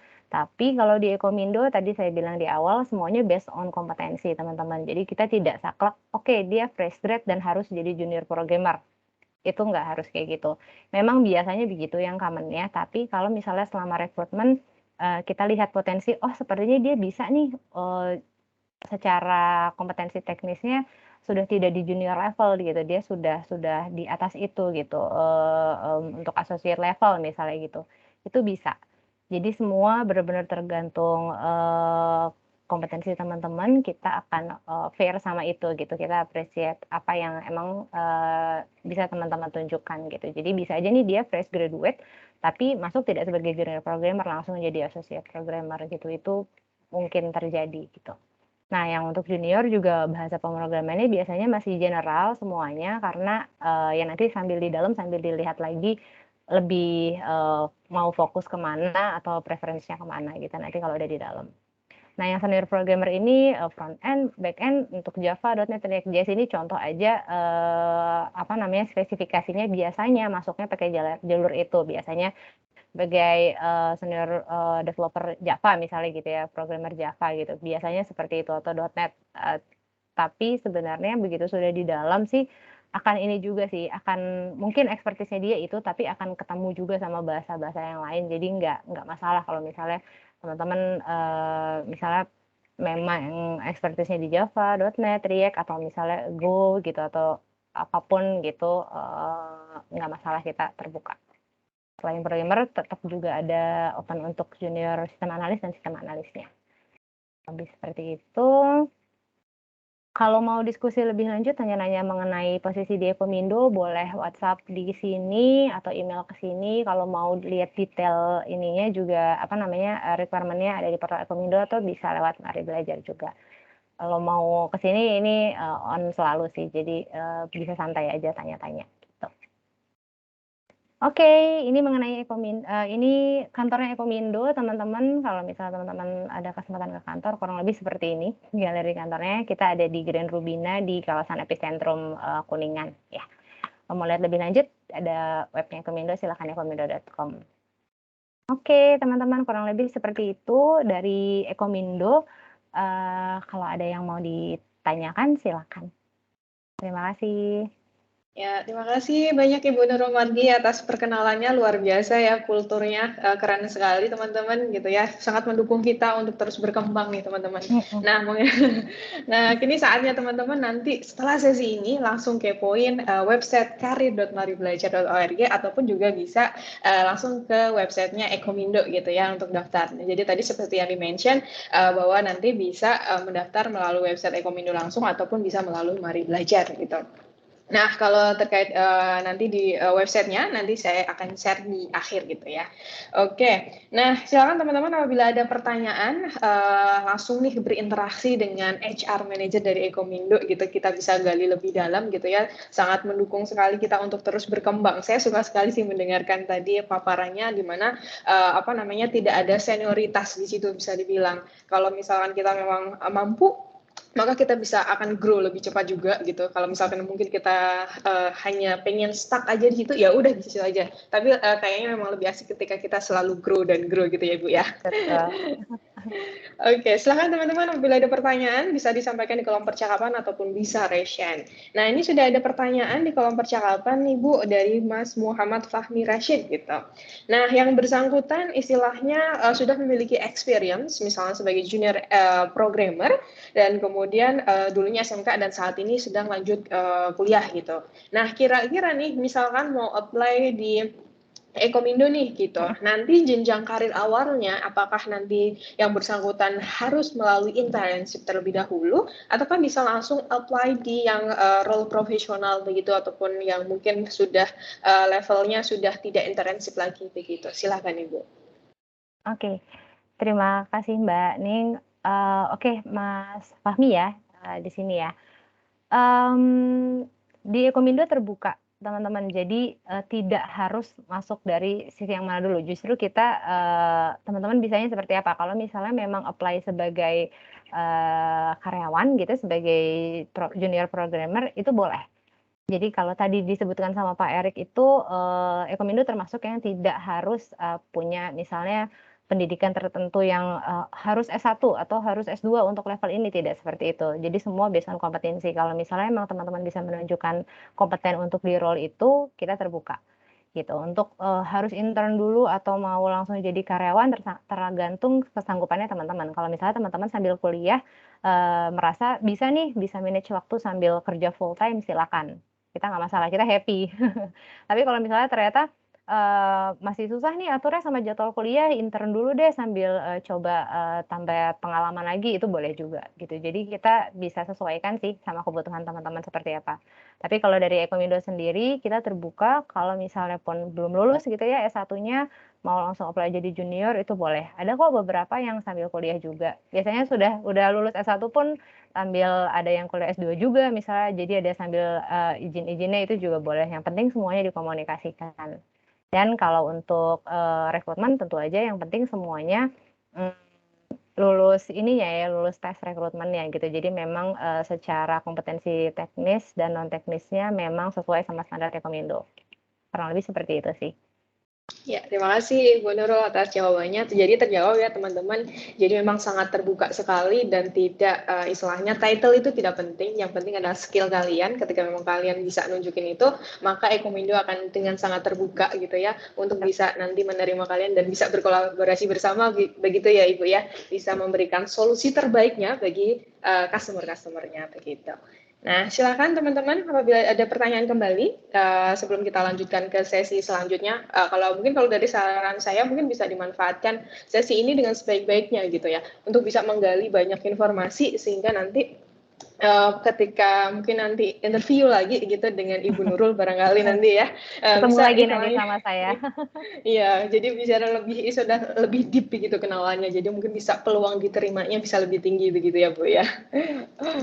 Oke, silahkan teman-teman. Apabila ada pertanyaan kembali, saya masih berikan beberapa menit lagi sebelum nanti saya akan memberikan paparan terakhir, istilahnya terkait perkenalan Mari Belajar Rekrutmen yang nanti dapat teman-teman gunakan sebagai Salah satu platform yang untuk bisa mendaftar beberapa pekerjaan-pekerjaan yang ada di Mitra begitu, yang ditawarkan oleh Mitra Microsoft begitu utamanya gitu. Nanti teman-teman bisa akses di website nanti yang saya akan bagikan nanti di akhir sesi. Oke, ini ada pertanyaan lagi dari Mas Ardi Herdiansah Abdullah. Halo Kak, mau tanya harus jurusan IT atau bisa lowongan ini? Oh mungkin ini ya, apakah ketika mendaftar di Ekomindo begitu, apakah seseorang itu harus memiliki latar belakang IT ataukah bisa semua major, Ibu? Silakan, ini bisa ditanggapi. Bisa. Jadi tidak harus lulusan IT. Ada beberapa karyawan Ekomindo yang sampai sekarang juga masih berkembang dengan baik di Ekomindo, bukan dari jurusan IT. Ada yang ada menarik lah. Ada yang dari matematika, ada fisika, ada dari kelautan, ada juga. Tidak banyak sih teman-teman, tapi ada. Jadi memang lagi-lagi kalau dari Ekomindo yang penting memang kompeten. Di awalnya maksudnya kompeten itu adalah meet standar awalnya Ekomindo gitu ya, untuk jadi karyawan Ekomindo. Untuk start masuk awal yang penting itu untuk Ekomindo. Selanjutnya adalah memang kemauan belajar, karena memang yang harus dipahami kalau misalnya tidak dari jurusan IT pasti kan memang lebih banyak gitu ya teman-teman yang harus dikejar gitu untuk bisa catch up sama teman-teman yang lain. Tapi selama teman-teman punya dorongan untuk itu, untuk terus belajar sih kita nggak masalah. Yang penting mau belajar. Banyak kok yang malah berkarir cemerlang gitu ya, padahal bukan dari lulusan IT gitu ya Ekomindo. Terima kasih Bu Nurul Margi atas jawabannya. Jadi pada prinsipnya Ekomindo terbuka begitu ya untuk semua teman-teman yang memang berniat berkarir di sana, tapi pastikan ketika melamar benar-benar punya kompetensi. Jadi misalkan tidak punya kompetensi dengan role yang sesuai, mungkin bisa improve dulu skills-nya, belajar dulu di LinkedIn Learning ataupun di platform-platform yang lainnya. Jadi pada dasarnya kalau misalkan kita mungkin juga bisa dilihat istilahnya kalau teman-teman yang merupakan peserta dari program studi independen cycle 1 ataupun cycle 2, pada prinsipnya kan juga tidak hanya dari prodi dari IT juga, namun juga dari beberapa macam program studi yang lainnya, yang mana yang dipentingkan memang kemauan untuk belajar. Ketika kita sudah mau belajar, tentu pasti mungkin bisa gitu ya, untuk bisa dan nanti bisa ditunjukkan kepada recruiternya gitu ya, agar bisa diterima gitu di sana. Kemudian pertanyaan selanjutnya dari Mas Pardamian Huta Barat.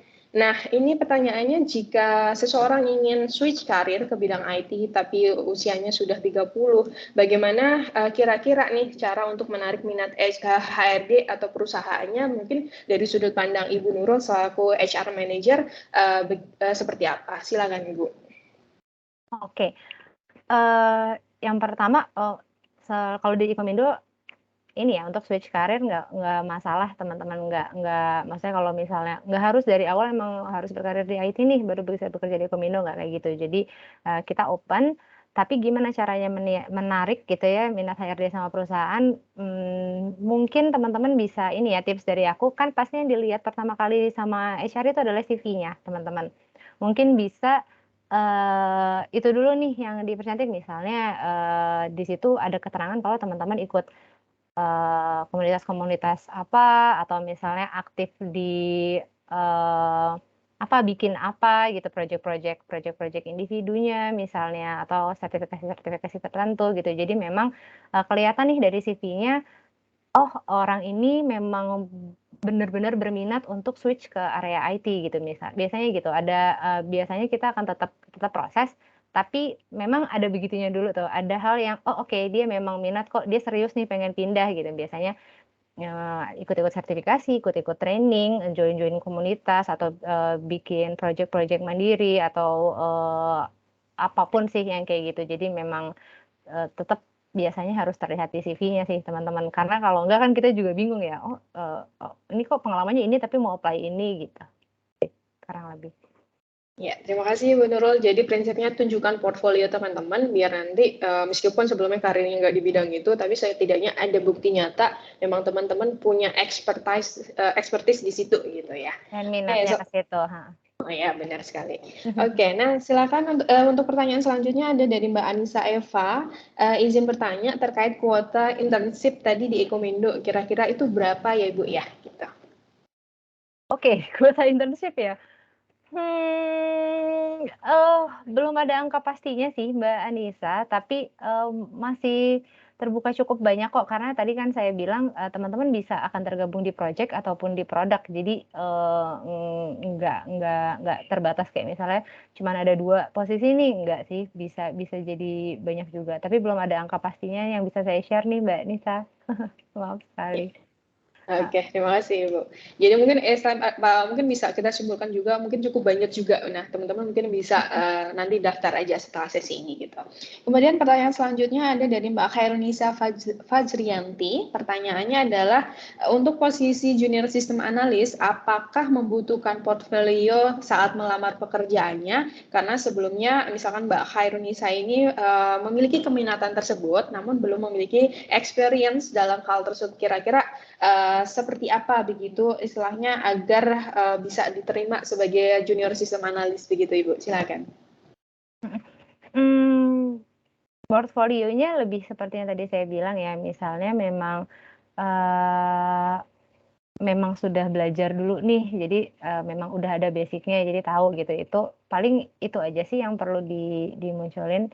Selebihnya bisa apply aja, nah nanti akan dilihat gimana kesesuaian kemampuan teknikal dan non teknikalnya gitu. Apakah memang fit untuk junior sistem analisnya Ekomindo gitu. Gitu sih. Tapi memang sudah harus experience, enggak juga, karena memang ya kan yang di-apply memang junior. Kita biasanya expect-nya memang kalau untuk junior biasanya memang belum ada pengalaman. Tapi kan ada yang bisa dilakukan sama teman-teman sebelum benar-benar pengalaman profesional nih. Pembelajarannya teman-teman seperti apa, atau minatnya teman-teman gitu kan, itu biasanya terlihat juga dari CV-nya gitu. Ya, oke, terima kasih banyak Ibu Nurul, semoga terjawab ya Mbak Khairunisa. Nah, silakan teman-teman apabila masih ada pertanyaan kembali, saya mungkin memberikan 1 kali kesempatan untuk pertanyaan pada sesi kali ini. Apabila memang ada pertanyaan kembali, silahkan disampaikan di kolom percakapan ataupun mau interaktif gitu ya, dengan menggunakan fitur mikrofon juga diperkenankan begitu. Oke. Sepertinya sudah tidak pertanyaan kembali, jadi mungkin saya izin share screen terlebih dahulu ya untuk menjelaskan terkait tindak lanjut. Terima kasih banyak Ibu Nurul untuk pemaparannya. Saya akan lanjutkan ke part selanjutnya terlebih dahulu ya Bu ya. Ya, terima kasih. Ya, sebelum kita nanti sebentar saya coba ini. Jadi pada dasarnya di sesi terakhir ini lebih kepada track action atau mungkin hal-hal yang nanti teman-teman bisa lakukan setelah sesi webinar hari ini selesai sebelum kita nanti foto bersama ya. Oke, singkat saja mungkin nanti pemaparan dari saya pada dasarnya. Ini saya ingin memperkenalkan terkait mari belajar rekrutmen pada dasarnya. Sebentar, sebenarnya ada isu.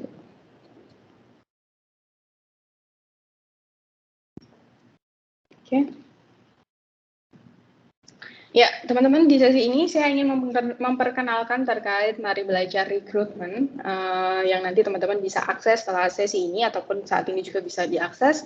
Nah, apa sih mari belajar rekrutmen? Ini pada dasarnya adalah sebuah portal karir yang disediakan oleh Mari Belajar untuk menginformasikan kepada teman-teman ataupun khalayak umum gitu terkait beberapa kesempatan ataupun peluang untuk berkarir, baik itu di internal ataupun di eksternal, beberapa mitra Microsoft di Indonesia begitu.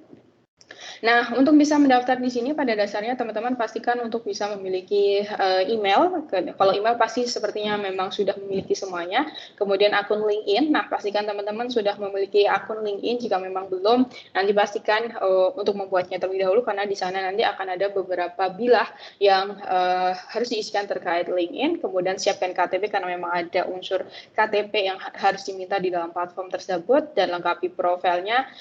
Nanti teman-teman setelah mendaftar, teman-teman harus melengkapi profil dan setelah itu teman-teman bisa melakukan melamar proses lowongan atau memilih lowongan sesuai dengan lowongan yang teman-teman minati begitu. Kemudian langsung menuju kepada beberapa role yang tersedia di sana. Ini saya akan membahas beberapa contoh role, misalkan untuk internship programmer yang ada di Ekomindo. Ini adalah salah satu lowongan yang yang ditawarkan di Ekomindo begitu, internship programmer, di mana di sana juga sudah dijelaskan terkait responsibility-nya, tanggung jawabnya nanti ngapain aja, kemudian requirement-nya apa saja, dan juga diinformasikan terkait sistem kerjanya dan lokasinya di mana. Nanti teman-teman bisa akses di Mari Belajar Recruitment. Kemudian ada Net Developer, ini juga salah satu spesifik posisi yang tadi mungkin sudah diinformasikan oleh Ibu Nurul begitu ya, terkait beberapa peluang. Namun juga ini saya hanya memberikan beberapa sampel saja, beberapa peluang yang ada di sana gitu ya. Ini juga sama, ada requirement-nya, ada kualifikasinya seperti apa, dan juga istilahnya beberapa skills ataupun kompetensi yang memang teman-teman harus miliki. Misalkan harus paham C#.NET Programming Language, kemudian RESTful API, ORM, dan sebagainya. Nanti teman-teman bisa akses di Mari Belajar Recruitment. Kemudian ada software engineer. Nah, kalau software engineer ini pada dasarnya adalah salah satu role pekerjaan yang ditawarkan oleh Mari Belajar. Saat ini kami sedang open recruitment juga. Selain Ekomindo, dari Mari Belajar sendiri juga sedang melakukan proses recruitment untuk software engineer. Jadi misalkan teman-teman tertarik, nanti juga bisa melakukan melamar begitu ya, melamar pekerjaan di website yang nanti saya akan berikan di akhir sesi. Kemudian selain itu dari Mari Belajar juga ada proses recruitment terkait technical trainer, di mana teman-teman nanti juga bisa melamar. Di sini pada dasarnya fresh graduate ataupun final year student juga diperkenankan untuk melamar di sini. Apabila nanti tertarik, teman-teman bisa melamar di sini gitu.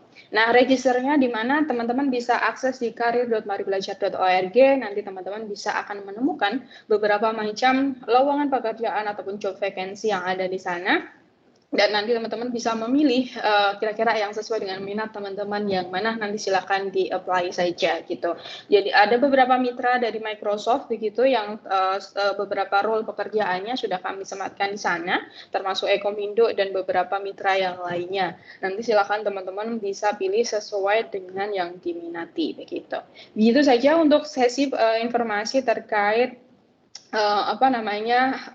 Mari Belajar Recruitment. Jadi teman-teman nanti bisa akses di karir.maribelajar.org. Mungkin nanti bisa apply untuk tadi lowongan internship yang ditawarkan oleh Ekomindo di sana, ataupun bisa melalui website Ekomindo sendiri gitu. Namun karena pada dasarnya di sesi kalau untuk linknya di Karir Mari Belajar, saya coba bagikan linknya, namun nanti juga pada prinsipnya bisa mendaftar langsung di website Ekomindo ya Bu ya. Oke, nah silakan teman-teman apabila masih ada pertanyaan di sesi kali ini sebelum kita tutup sesi webinar pada siang hari ini. Apabila masih ada pertanyaan yang mungkin kurang jelas, bisa disampaikan pertanyaannya, saya tunggu beberapa menit. Sehingga nanti barangkali setelah sesi ini teman-teman bisa memiliki pemahaman yang tepat gitu terkait baik itu programmernya seperti apa, kemudian beberapa peluang yang ditawarkan itu seperti apa begitu. Oke. Saya tunggu beberapa detik. Jika mungkin memang tidak ada pertanyaan, mungkin kita akan tutup sesi sesi siang hari ini dengan foto bersama, sehingga mungkin teman-teman bisa aktifkan fitur kameranya masing-masing sebentar untuk bisa nanti saya capture begitu. Oke. Ya, mohon diaktifkan kameranya sebentar, biar ada kenang-kenangan dan di sesi kita pada hari ini, atau mungkin nanti bisa sebagai bahan cerita atau sekalian promosi ya, infoin kepada teman-teman bahwa ada nih lowongan di Ekomindo gitu ya, di mana kulturnya sangat bagus sekali untuk mendukung kita untuk terus berkembang. Dan juga ada beberapa lamaran juga dari Mari Belajar yang barangkali teman-teman nanti istilahnya tertarik di sana, jika silahkan di-apply saja. Nanti mungkin bisa diinfokan kepada lingkungan ataupun istilahnya rekan teman-teman begitu ya, barangkali ada banyak yang membutuhkan gitu ya. Oke, saya tunggu beberapa detik apabila masih ada yang mau mengaktifkan fitur kameranya. Ini ada sekitar 50-an orang. Ini yang aktif kameranya masih sedikit. Oke. Sebentar saja. Oke, sepertinya sudah tidak ada penambahan, berarti kita langsung capture saja ya kalau begitu. Baik teman-teman, menghadap kameranya masing-masing dan senyum bersama. 1, 2, 3, silahkan. Oke, sekali lagi, saya pengen aktifkan together mode-nya dulu. Oke, saya ubah scene-nya. Sebentar. Mungkin biar ada snorkeling gitu ya, kali di bawah laut gitu ya. Saya aktifkan fitur di bawah lautnya terlebih dahulu. Baik, teman-teman, menghadap kameranya masing-masing dan senyum bersama. 1, 2, 3, silahkan.